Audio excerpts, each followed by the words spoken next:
Volga radio signal on the front lines of the Ukraine-Russia conflict has been something that has now saved the lives of over 10,000 people. And with it, we see that it will continue to save more and more lives. What this signal is something that was put out by the Russian government and military to be put out towards the people of Ukraine that are being sent to the front lines to go die for this conflict. And well, it turns out a lot of the people that are being pushed into the front lines of the Ukrainian conflict don't want to be there.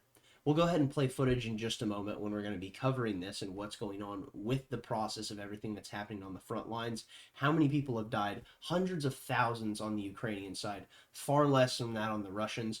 And the reason that this is such a sensitive area when it comes to how the Russians are approaching NATO and the NATO expansion that is soon to overtake Ukraine if Ukraine is then accepted as a full NATO member, well, it's because this area has been invaded consistently throughout history, and the Russians have had to deal with it so many different times. Whether it's the Lithuanians, whether it's the Vikings, the Mongolians, whether it was Hitler persecuting the people of Russia and tricking them during World War II, which the Russians then expended 100 million people to defeat the Nazis in World War II, losing 1/7 of their entire population, a tragedy that almost no one talks about. And here's the deal. It wasn't just them. They also had to deal with the Polish and the French. There were so many different times that Ukraine, the breadbasket of Russia and the breadbasket of Europe, has been the central focus for an invasion into Russia's territory. Let's go ahead and jump into the rest of this so we can explain the rest of this conflict and the nature of what's going on with this signal and how it is so valuable that so many people will be able to escape death, because what we want is people to be able to survive. Because the fact that Ukraine is being ground into the dirt solely based on the expansion of the world empire through NATO is genuinely tragic. Putin is nothing more than a criminal and a gangster, but the thing we need to understand is that's what all politicians are, just like the politicians that are running the so-called friendly alliance at NATO. Let's go ahead and jump into this. Go ahead and start with this from the Gateway Pundit. It says, "Better call Volga." It's a bit much. 10,000 Ukrainian soldiers surrender using special radio frequency to escape the meat grinder.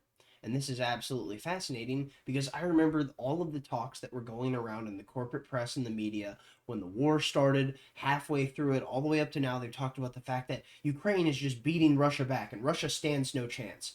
They also talk about the fact that Vladimir Putin is somehow both a madman that's a nuclear tyrant, that is someone who's pushing for the expansion of the Soviet Union, but he's also someone who's so incompetent that's incapable of taking this small stretch of land, and that's a perfect reason of why we should capsize on it and take it and use more force. It really doesn't make sense to be operating on both of these perspectives, but the corporate press pushes out both of them. Something to keep in mind. Alrighty, let's go ahead and get into this. Ukrainian troops are surrendering in droves, Russian TASS news agency claims, to the extent that Moscow has set up a special radio frequency so Ukrainian soldiers wishing to survive the meat grinder can do so safely. Approximately 10,000 Ukrainian soldiers have surrendered to the Russians using the special 149200 Volga radio frequency, which has been operating since midsummer, TASS reported. Now more than 10,000 Ukrainian servicemen have already been chosen life using the Volga frequency to surrender, and with this, we see the captives are being fed, they're being provided with necessary medical care. A source told TASS saying the radio frequency works along the entire front. The operational source noted the number of Ukrainian soldiers surrendering has increased recently. There is a pro-Russian underground active within Ukraine, the source said, who informs soldiers on how to surrender. They have already been in cases with the frontline village of Robotyno, where Ukrainian soldiers are fighting, and they've made this use of the Volga frequency to surrender in groups. Unions of veterans of the special military operation told this to TASS. The frequency is designed to be used by Ukrainian soldiers who want to surrender to reach the Russian military, saving Ukrainian servicemen from risking their lives crossing minefields to reach the Russian lines. According to Moscow's latest estimates, Kyiv has lost more than 17,000 servicemen this month alone. The total number of Ukrainian troops killed since the counteroffensive began has now surpassed more than 83,000, with over 10,000 pieces of military hardware destroyed, the Russian military claims. And here's the deal. I guarantee you the casualty toll that is actually happening within Ukraine is so much higher than the Russians are proclaiming. Just like it's going to be so much higher than that if NATO and Ukraine are also willing to proclaim, because it would show the fact that this has been, well, a lost cause. Because all you've done is cause a mass migration of roughly 9 million people out of Ukraine, and with it, also caused the deaths of an entire generation of fighting age males, with it completely neutering the future of this once beautiful country, turning it once again into nothing more than a hellscape destroyed by war.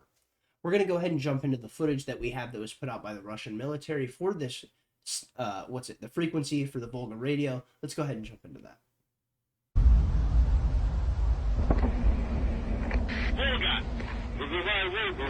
Волга! Волга! Вызываю Волгу! Волна Волга! Вызываю Волгу! Волга! Вызываю Волгу! Волга! Вызываю Волгу! Волга! Волна Волга! Волга! Вызываю Волгу! Волна Волга! Вызываю Волгу! Вызываю Волгу! Нас накрыло артой. По нам работали вертушки. Человека справа от меня снял снайпер. Нас кидают на бой. В бой на передовую идти никто не хотел. Всех передачу. Я хочу вернуться домой. Я устал от этой войны. Перешел на частоту 149-200. Вышел на Волгу. Переключился на частоту, там все объяснит. Вызываю Волгу. И оставайся в живых.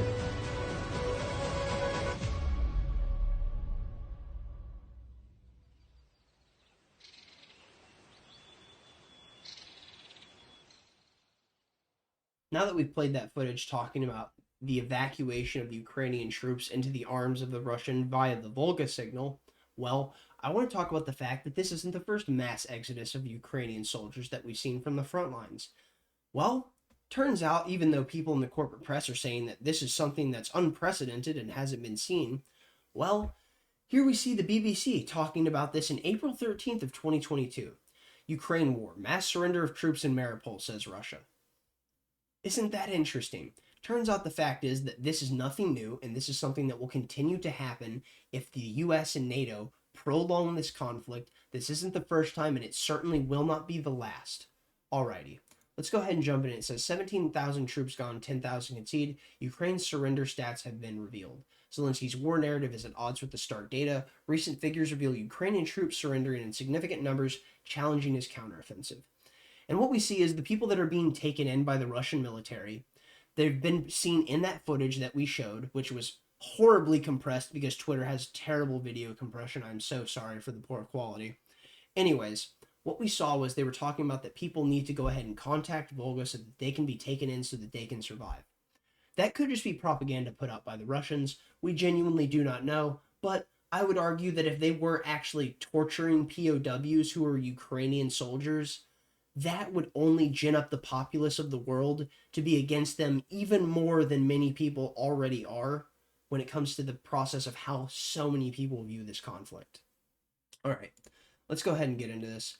Ukrainian troops surrendering en masse. In recent weeks, a significant number of Ukrainian troops have surrendered to the Russian military utilizing a dedicated radio frequency established by the Russian armed forces known as Volga, which we've already covered. The surrender process has gained momentum, especially in the vicinity of Robotyno, a village in some region I cannot pronounce. Robotyno has witnessed intense fighting between the Russian and Ukrainian forces in recent weeks, remaining a major flashpoint in the conflict. Despite Ukraine's highly publicized counteroffensive launched in early June, Robotyno and its surroundings have not yet yielded any significant gains for Ukraine's forces. Reports indicate that Ukraine's troops are suffering substantial casualties and equipment losses, as they've sadly been doing the entire time throughout this whole conflict. Alrighty, according to Moscow's latest assessments, Kyiv has incurred over 17,000 military casualties this month alone since the concealment of the counteroffensive. Ukraine has witnessed more than 83,000 military personnel fatalities, along with the destruction of over 10,000 pieces of military equipment. As we know, here we see the surrendering of Ukraine's troops utilizing the frequency are reportedly well-fed and receive necessary medical care. The significant surrendering of troops via radio communication underscores the complex dynamics and challenges faced by Ukrainian forces in the ongoing conflict with the Russian military. And here we get into something that's really important, and this says silent confirmations. During a pivotal moment in Ukraine's history, President Volodymyr Zelensky's optimistic statements clash with the grim reality on the ground. A retired Ukrainian Major General, and I can't pronounce that, so I'm not even going to try, criticized Zelensky's overly positive reports in the conflict, revealing a significant gap between the rhetoric and the harsh conditions faced by the Ukrainian forces. And that is exactly what is going on when it comes to the comparison of the propaganda put out by the nature of the corporate press and then what's actually going on the ground in somewhere like Ukraine. The general's concerns highlight the disconnect between President Zelensky's optimistic rhetoric and the harsh reality on the ground in Ukraine. He cautioned against underestimating the Russian army's experience, training, and emphasizing that the conflict is not a one-sided victory. Also underestimating the fact of how many bodies the Russians will be willing to throw at a conflict. Go ahead and look at historical body counts of how many people have died in wars and realize that the Russians outnumber us all by a drastic number. The revelation of Ukraine's losses is grim, with approximately 500,000 troops lost since the start of the Russian military operation, and I would wager it's more, and we simply do not understand the amount of deaths that have actually sadly plagued this entire country. This estimate is based on combinations of intelligence, open data, and various sources. Even a Ukrainian mobile operator, MTS Ukraine, unintentionally confirmed the devastating death toll, revealing around 400,000 individuals would never answer their phones again. This data is just from one operator, highlighting the scale of the overall losses in the conflict. And this is not going to be the first time that we see these massive casualty reports that are brought forward talking about the fact of the exponential growth of all of the deaths that are happening in Ukraine if this war is not brought to a halt. And what could have solved this was Zelensky coming to the table to stop this war by drawing up a peace agreement that was meant to be brought forth years ago. And I mean, this was when the war started, within a month of this conflict first starting.